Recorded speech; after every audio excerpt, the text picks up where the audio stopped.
বেপাৰী মানুহ কিবা অডিট কৰাটো কোনোবা বিশ্বাস কৰে बे भिडिअआ 10 फेब्रुवारिमोन आरो 10 फेब्रुवारियाव बे खोथाखौ बुंदोंमोन नोंथांमोना गोबां इउट्युब चेनेलफोराव बा निउसफोराव नोंथांमोना बे खोथाखौ नुनो मोनदों नाथाय बे खोथाखौ दिनै प्रमद बर' सारा रिप्लाइ होदों आरो लोगोसे बिथाङा बुंदों जे मैया आरो दाख्लै जाना थांनाय खुंग्रिं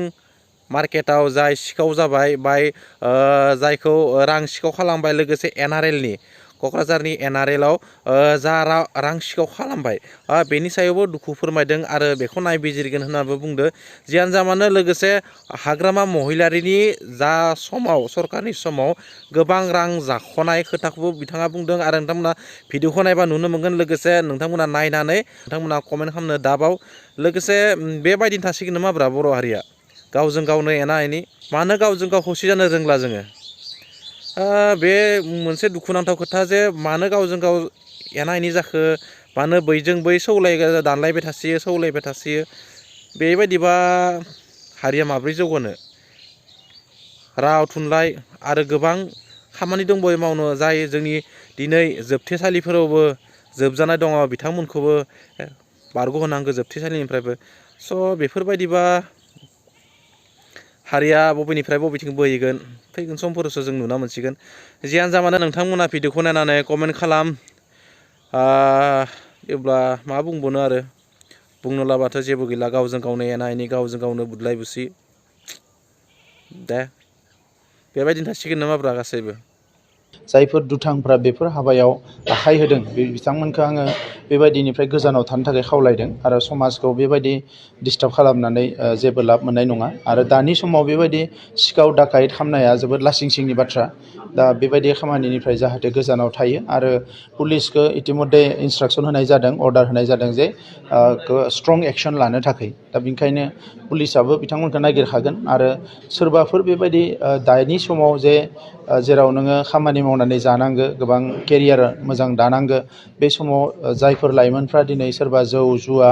गाज्रि खामानियाव आखाइ होदों बेफोरो जोंनि थाखाय जोबोद दुखुनांथाव दा बिसोरो थाबैनो बे गाज्रि खामानिखौ नागारगोन होननानै आं मिजिंथिदों नङा थांनाय 17 बोसोराव नायबा नुगोन जि समाव जों पावाराव गैयामोन सोमावसारदोंमोन बै समावबो जोंखौ जोबोद गाज्रि बाथ्राफोरखौ बुंबोदों नाथाय बेजों मा लाब जाखो बेजोंथ' जेबो लाब जायाखै आरो दिनैबो नंखाय बाथ्राफोरखौ बुंनानै जुदि बिथाङा मायबा मोनसे सानदोंबा जोंनि राजखान्थि खहा खालामगोन मायबा खहा खालामगोन बेथ' जेबो जानाय नङा बिनिख्रुइ लाबा बेवहायनो दङ बास्तबखौ रियेलिटिखौ फेस खालामनांगौ आरो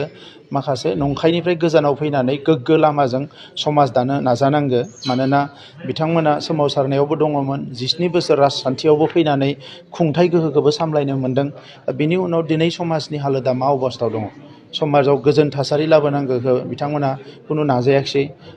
हाथियार फ्रि खालामनांगौ बेवहाय बिथांमोना जेबो नाजायाखिसै दिनै ससिय' इक'नमिक डेभेलपमेन्टनि थाखायबो जेबो स्किम गैया खालि मोनसे ब्लेम गेम मालायनि सायाव दाय जाबसिननाय मा जाबसिननाय नंखाय बांखाय खोथाफोरखौ बुंनाय भारतनि इन्टेलिजेन्सआ खाना जागोन नामा बिसोरा मेगन गैया नामा बिसोरा खुनु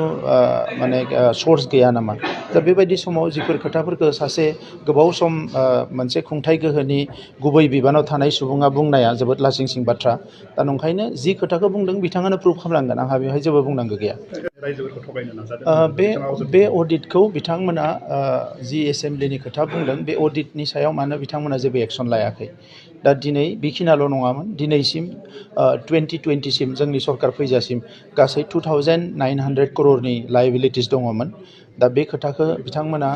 बुङाखै जे अडिटनि सायावसो बुंदों जे लायबिलिटिया मानो जाखो फैसा दाहारा मानो जाखो मानि थाखाय बे दाहारा जाखो दा जोङो दिनै अडिट खालामनायखायसो मिथिदों 1500 कौटिनि एडमिनिस्ट्रेटिभ एप्रुभेल होदों जेरावनोखि खुनु